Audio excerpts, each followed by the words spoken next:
আজকে একেবারে নাম করেননি, কিন্তু মুখ্যমন্ত্রীর একটা বক্তব্যকে উদ্ধৃত করে সরাসরি আক্রমণ করেছেন প্রধানমন্ত্রী নরেন্দ্র মোদী, এই প্রশ্ন তুলে যে সাংবিধানিক পদে বসে থেকে এই ধরনের হুমকি কিভাবে দিতে পারেন তিনি।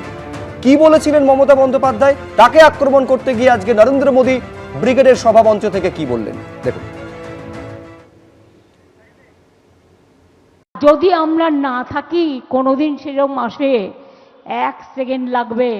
একটা কমিউনিটি যখন জোট বাঁধে না, ঘিরে ফেললে 1 সেকেন্ডে দেবে একদম 12টা বাজিয়ে। संविधान की कुर्सी पर बैठकर ऐसी धमकी आपके मुंह में शोभा नहीं देती। বিধানসভা ভোটের মুখে মমতা বন্দ্যোপাধ্যায়ের মন্তব্য ঘিরে উত্তাল হয়েছে রাজ্য রাজনীতি। শনিবার জানিয়ে কড়া আক্রমণ শানালেন নরেন্দ্র মোদীও।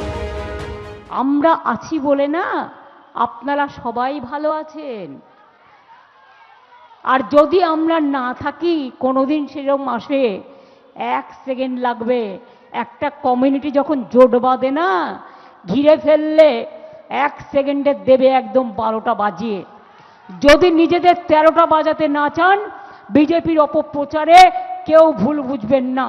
खुलेआम धमकी दी जा रही है, कहा जा रहा है एक खास कम्युनिटी वाले मिलकर आप लोगों को खत्म कर देंगे।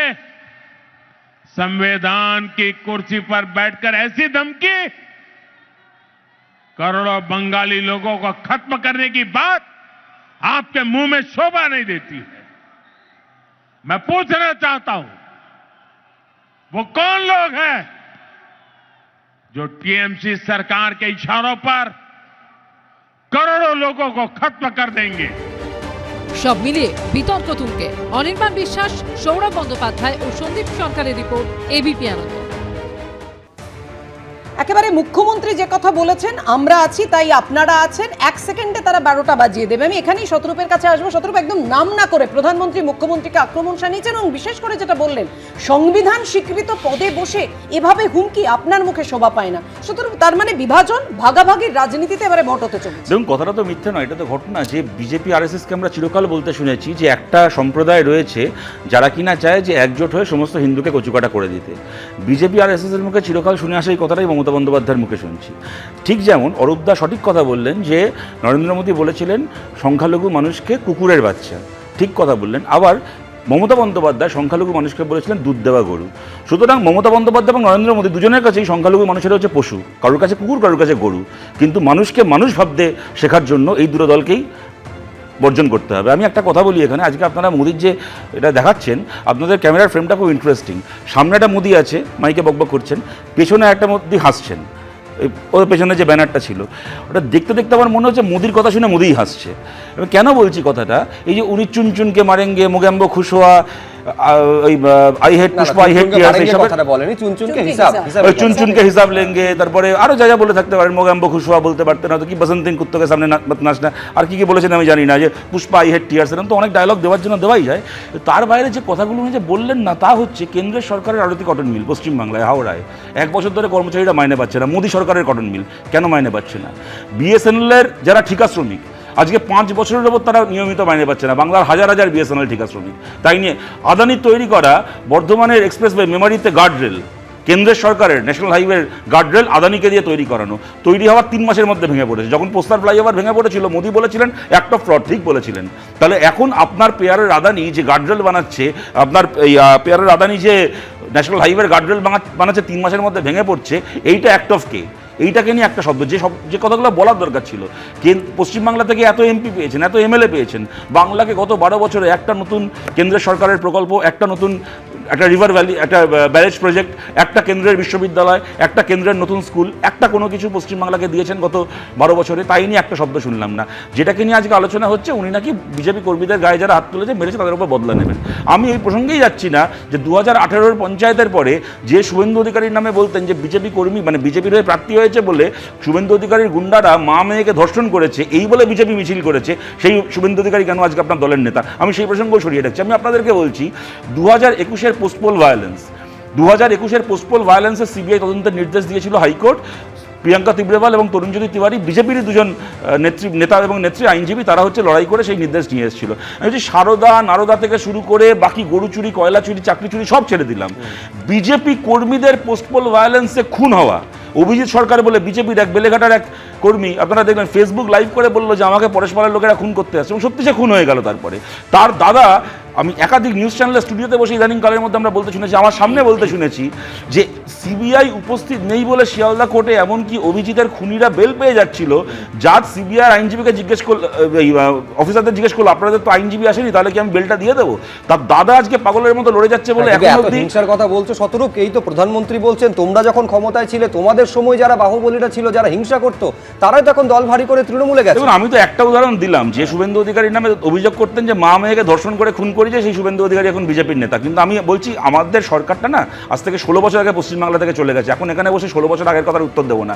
প্রশ্নটা হচ্ছে, আমি যদি আজকে এই প্রসঙ্গ ওঠে, কালকে উড়িষ্যার বিজেপির একজন সাংসদের সিবিআইয়ের হিয়ারিং হওয়ার কথা, আজকে সে বিজেপিতে জয়েন করেছে। এই কথা বলতে গেলে সবাই জানে বিজেপি ভারতের একটা ওয়াশিং মেশিন, অনেক কথা চলে আসি। আজকে পশ্চিমবাংলাকে নিয়ে যে কথাটা হচ্ছে, আমি আমার কথাটাকে শেষ করছি এইটা বলে, আমি মোদির বাকি সমস্ত কথা ছেড়ে দিলাম। যদি একটা কথাতে আমরা কনসেন্ট্রেট করি যে ওরা চায় বিজেপির যে কর্মীরা মার খেয়েছে তাদের মার খাওয়ার বদলা নিতে, তাহলে আপনি বলুন 2021 সালের পোস্টপোল ভায়োলেন্সের পরে সিবিআই তদন্ত হওয়ার পরে একটা নাম দিন, একজন তৃণমূলের গুন্ডা মস্তান যে কিনা বিজেপি কর্মীকে খুন করার জন্য কি তার ঘর জ্বালানোর জন্য, তার হাত পা ভাঙার জন্য জেল কেটেছে, তার শাস্তি হয়েছে 5 বছরে। আপনি আমি একেবারে শতরূপের এই বক্তব্যের শেষ অংশটা ধরে আমি বিমল শঙ্কর নন্দর কাছে যাবো। আমি বলছি এই প্রশ্ন তো খুব, মানে আমি বলছি ভ্যালিড প্রশ্ন। সেটা হচ্ছে 2011 সাল থেকে তৃণমূল কংগ্রেস ক্ষমতায় রয়েছে, তারপরে সেই সারদার দুর্নীতি থেকে শুরু করে একের পর এক দুর্নীতি, যার তদন্ত কেন্দ্রের একের পর এক এজেন্সি করেছে, হিসেব হবে বলছেন, সেই হিসেব নেওয়ার পালা তো সেই 2013 সাল থেকে শুরু হয়েছে। এটা তো এবার ভোটের আগে রাজ্যবাসী জানতে চাইবে যে কটা দুর্নীতি তদন্তের হিসেব নিকেশ শেষ পর্যন্ত সামনে আনতে পেরেছে কেন্দ্রের এজেন্সি। না, 14 সাল থেকে আপনারা ক্ষমতায়, রাজ্যবাসী জানতে চাইতেই পারে, তাতে আমার কোনো আপত্তি নেই। আর সিবিআই বা ইডি তাদের, বিজেপি চাইছে কি, কেন্দ্রীয় সরকার চাইছে শেষ করি, সিবিআই বা ইডির তো উকিল হয়ে আমি এখানে আসিনি। আমি একজন পশ্চিমবঙ্গের সাধারণ নাগরিক, আমিও একাধিকবার। আপনি তো বিজেপির হয়ে এসেছেন, আপনারা চাইছেন কি? আমাকে বলতে না দিলে না, তো আমি বলবেন। আমি শুধু প্রশ্নটা করছি, আমাদেরকে তো প্রশ্ন করতে হবে। ঠিক আছে, প্রশ্নের উত্তরটা দিতে হবে তো, নাকি খালি প্রশ্নটাই চলতে থাকবে? বলুন প্লিজ বিমল। সেটা হচ্ছে যে সিবিআই বা ইডি কে আরো অ্যাক্টিভ হতে হবে, এবং সিবিআই ইডি যে অনেক সময় কাজ ভুল করছে, ঠিক করছে না, সে নিয়ে বহুবার আমাদের বিরোধী দলনেতা তিনি কিন্তু কেন্দ্রের কাছে চিঠি লিখেছেন। তাই সিবিআই সব কাজকে সমর্থন করছে এটা বলার কোনো কারণ নেই, কিন্তু আমাদের বক্তব্য এখানে একদম পরিষ্কার। সেটা হচ্ছে সিবিআই বা ইডি কাজ করছে বা দেরি করছে সেটা যেরকম গুরুত্বপূর্ণ, ঘটনা যে ঘটেছে সেটা কি গুরুত্বপূর্ণ নয়?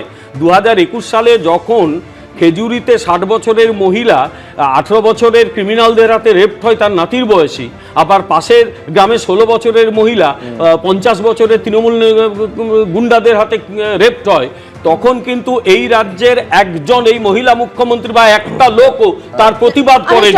এবং জাস্ট একটা লাইনটা শেষ করি, তো এতক্ষণ যা সিপিএম এর নেতার মুখে শুনলাম, সিপিএম এর একটা নেতাও 2021-এর পোস্টপোল ভায়োলেন্সের বিরুদ্ধে একটা কথা বলেনি, আমাকে দেখিয়ে দেওয়া হোক। আচ্ছা, সহ্য করেছিল খুব না? তার আগে আমি শেষ করি, আমি দুটো লাইনে শেষ করব। তার আগে নো ভোট টু বিজেপি ওয়ালারও কোনো প্রতিবাদ করেনি, সিপিএমও কোনো প্রতিবাদ করেনি। আমি প্রতিবাদ মিছিলের কথা ছেড়ে দিলাম, একটা প্রতিবাদ যদি আমাকে দেখিয়ে দেওয়া হয় যে হ্যাঁ রাস্তায় নেওয়া প্রতিবাদ, আমি কিন্তু লাগবে না।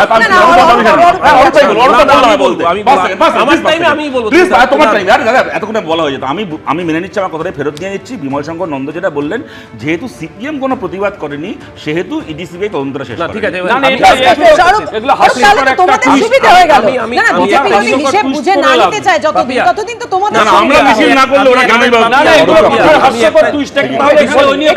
আমি একটা জিনিস পরিষ্কার বুঝলাম, এখানে বিমল বাবু বললেন যে সিবিআই বা ইডির নেগলিজেন্সি রয়েছে। আমি এইটা বুঝতে পারলাম না যে ইডি চালাচ্ছেন Nirmala Sitharaman, economic offence, CBI এর মাথার উপর নরেন্দ্র মোদী, তাহলে নেগলিজেন্সের দায়টা কার, নির্মলা সীতারামনের না নরেন্দ্র মোদীর? ওনার বক্তব্যে বুঝলাম না। দ্বিতীয় কথা, পোস্টপোল ভায়োলেন্স, আপনাদের মনে থাকবে অর্জুন চৌরাশিয়া বিজেপির উত্তর কলকাতার কর্মী ছিলেন, যিনি আত্মহত্যা করেছেন। অমিত শাহ এসে বললেন ওকে তৃণমূল খুন করে ঝুলিয়ে দিয়েছে, এবং এখানে পোস্টমর্টেম হবে না, অমিত শাহের কমান্ড হাসপাতালে পোস্টমর্টেম হলো।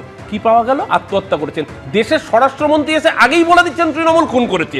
আর বিধানসভার ক্যান্ডিডেট বিমলবাবুও 2021-এ ক্যান্ডিডেট ছিলেন, অর্চনা মজুমদারও ক্যান্ডিডেট ছিলেন। উনি বিজেপির প্যাডে একজন বৃদ্ধা মারা গিয়েছিলেন, তার ছেলের সঙ্গে ঝামেলা, পারিবারিক ঝামেলা, উনি বিজেপির প্যাডে ডাক্তার হয়ে বিফোর পোস্টমর্টেম লিখে দিলেন ডায়েট ইনজুরি।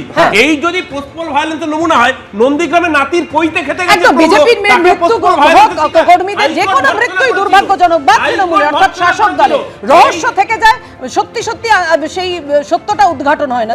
এবিপি আনন্দ এগিয়ে থাকে, এগিয়ে রাখে।